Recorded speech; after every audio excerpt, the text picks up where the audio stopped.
Mesdames et messieurs, je vous souhaite encore la bienvenue. Je suis Jean-Paul Adomon. Qui peut nous faire un message pour souhaiter la bienvenue ce matin pour dire bon, bienvenue. Tout à l'heure, on va commencer en langue acquise sans utiliser un mot français.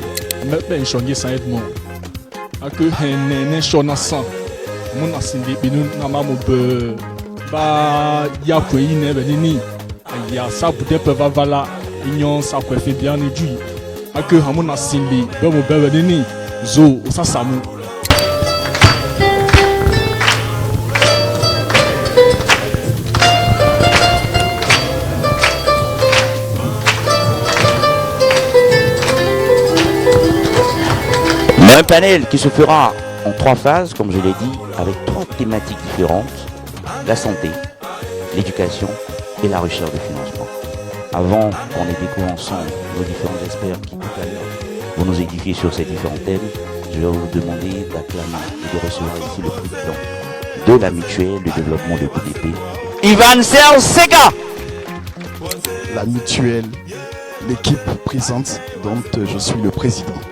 Et nous avons eu l'investiture le 21 décembre 2024. Et après l'investiture, nous avons déroulé notre programme.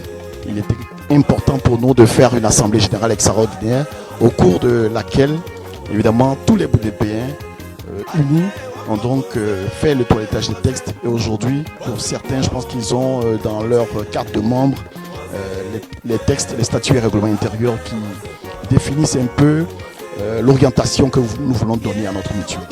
Et il était important que la mutuelle tout de suite, avec les premiers responsables donc, de ces structures-là, décide donc de mettre vraiment les choses en ordre. Et donc c'est pour cette raison-là que nous avons mis en place des commissions. Et vous allez voir que les 3 panélistes que nous avons ce jour sont des présidents de commission. Nous avons donc le professeur Yapo Hélène Été. Et donc le professeur était la présidente de la commission santé. Ensuite, la question de l'éducation avec le docteur Lolo Rosalie. Et enfin, le 3e panéliste qui est président de la commission recherche, du financement et de la mobilisation des ressources, qui est le frère Daniel Awassa, qui est un éminent financier mais en même temps communicateur et quelqu'un qui est également bien connu de la place en Côte d'Ivoire parce qu'il est cofondateur d'Abidjan.net, de Webloggy avec Gilles Ndiakofi. Le dernier point que je vais aborder, c'est la question de la cohésion sociale au village. C'est un défi également pour nous, que nous soyons unis. Et voilà, et là, je voudrais revenir à toute cette pensée à chaque fois du président Jovenny, union, discipline, travail. Si nous sommes unis dans la discipline, avec la persévérance et le travail, nous construirons beaucoup. Je vous remercie.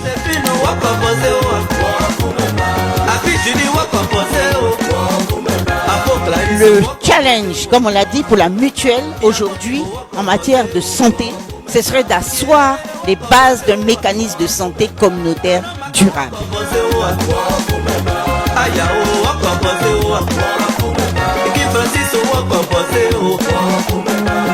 On entend souvent dire en pays à dire, au moins je posais, au moins calo, ou calo. Ces expressions-là nous font penser que réussir à l'école, là, on est avec ça. C'est-à-dire que c'est pas parce qu'il est né que Wakalo ou bien on manque alors. C'est un processus de construction. Et ce processus de construction, on le voit de plus en plus avec des chercheurs de l'éducation qui ont travaillé sur l'éducation, qui dit que pour qu'il y ait apprentissage, l'apprenant doit être impliqué activement. Ce qui est bien, bon, je vous parle un peu, moi, de ma petite expérience, c'est que si quelque chose a déjà été fait, ça peut être fait. Pour que le projet réussisse, moi je dirais, il faut que ce projet soit ambitieux. Il faut chercher à faire le meilleur pain de la région. Si on fait le meilleur pain de la région à Boudépé, là ça devient une curiosité. On se dit, ah non, attends, on va passer à Boudépé pour prendre le pain. Même quand on va à Dzoupé, on se dit, non, c'est bon. On va s'arrêter parce que là-bas, le pain est extraordinaire, il est toujours bien, il est fait, c'est un pain de qualité.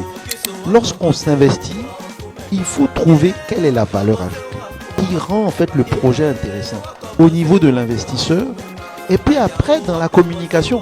Et c'est comme cela qu'on prend une idée, on crée en fait un intérêt. Et cet intérêt va garantir la réussite en fait de ce projet. Parce que bon, il ne s'agit pas de juste faire une boulangerie, il faut faire une boulangerie qui marche. Très bien. Voilà.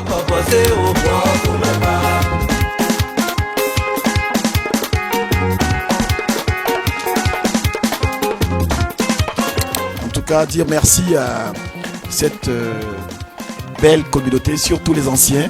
Ce n'est que le premier panel. Il y en aura d'autres. Oui, nous avons 12 commissions et on a eu aujourd'hui 3 panélistes.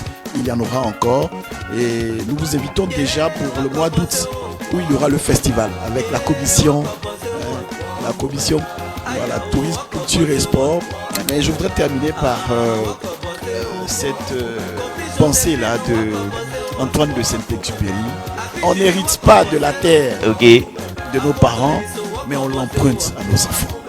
Et donc, faisons en sorte que cette terre-là soit préservée. Merci, Président. Merci beaucoup. Merci.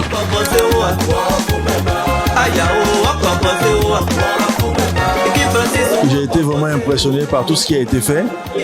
Voir que Boudépé regorge d'autant de talents, ça donne un futur à Dieu. Et je voudrais vraiment apporter ma contribution, inviter tous les autres fils de Boudépé à venir, à s'inscrire via le site web, à se faire connaître, de sorte à pouvoir apporter aussi leur grain à tout ce qui est en train de se construire.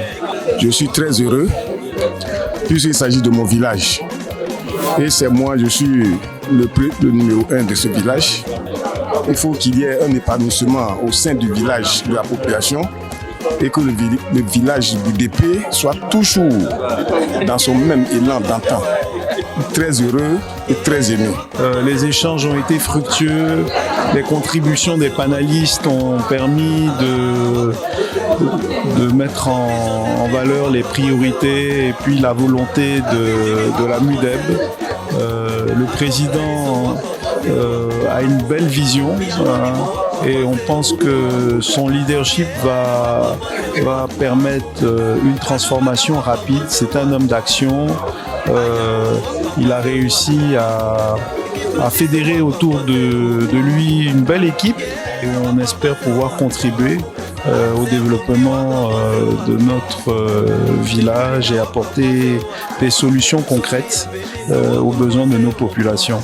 Alors ça a été une très belle cérémonie, ce panel, un partenariat pour l'avenir, organisé dans le but de sensibiliser les populations de Boudépé sur l'intérêt, l'importance des enjeux en matière de santé et d'éducation, mais surtout la recherche, la mobilisation de ressources afin de permettre de faire face à tous ces défis-là qui se présentent à nous pour le futur. Nous avons un mandat de 3 ans et là, après l'organisation des bureaux locaux et ce qu'on a appelé les comités de quartier, nous sommes à la phase de sensibilisation, mais à la phase aussi de mise en œuvre des projets. Et parmi ces projets, il y a donc le projet école. Comment faire pour que notre école soit efficace et performante? Comment faire pour que la problématique de la santé soit une question résolue à Boudépé? Et donc voilà vraiment des challenges qui nous ont guidés dans le choix de cette thématique. Un panel pour le partenariat avec l'ensemble des structures qui peuvent nous aider. Merci.